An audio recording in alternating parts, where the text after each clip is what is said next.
जाना था। प्यार तो हर झूठा, इकरार तो हर झूठा नाता। प्यार तो हर झूठा, इकरार तो हर झूठा।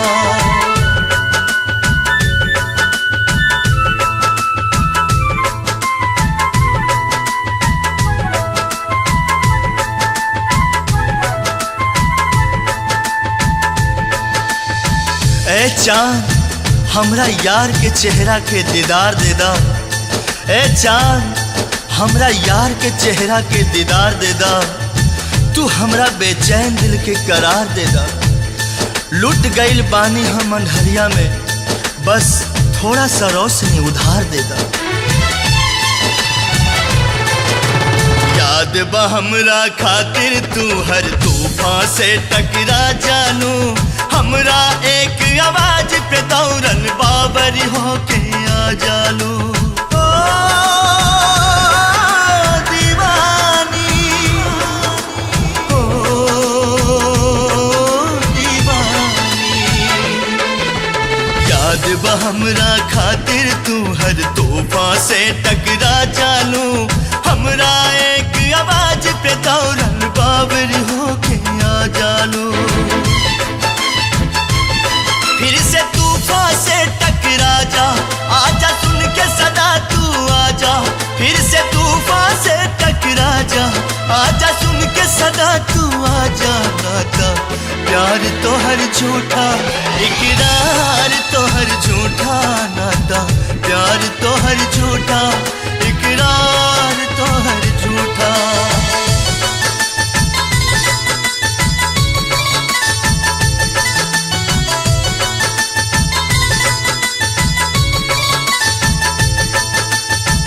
तोहरे इंतजार में अटकल हमर परान बा।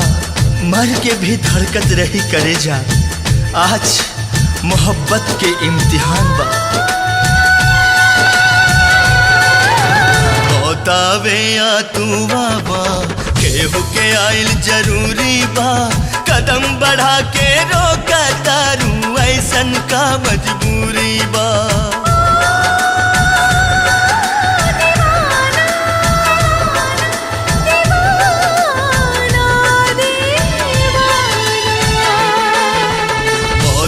या तू बाबा, केहू के आइल जरूरी बा।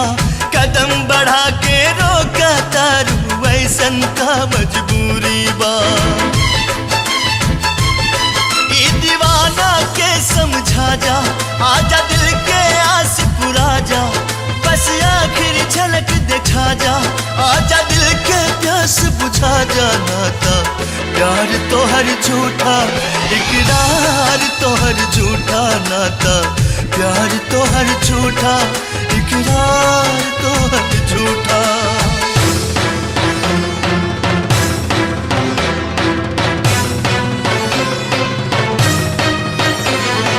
आजा आजा, जीना तेरी गली में, जीना तेरी गली में। आजा आजा, सूरज भी रहित त जल जाइत, ऊहो बेवक्त निकल जाइत। देख के हमरा हालत के पत्थर भी रहित त पिघल जाइत। कितनो बोलैनी तोहरा के फिर भी ना अइलू तू। बहे लगल अखियन से हमरा आंसू बन के लहू, आंसू बन के लहू, आंसू बन के लहू। रो रो के यदि हम मर जाइब त इतना वफा निभा दीहा। आंचल के अपना कफन बना के चुपके से दफना दीहा। आंचल के अपना कफन बना के चुपके से दफना दीहा, चुपके से दफना दीहा।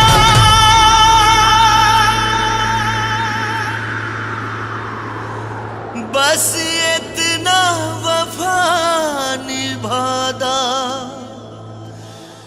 आंचल के कफन बनादा। एक बार गले से लगा के,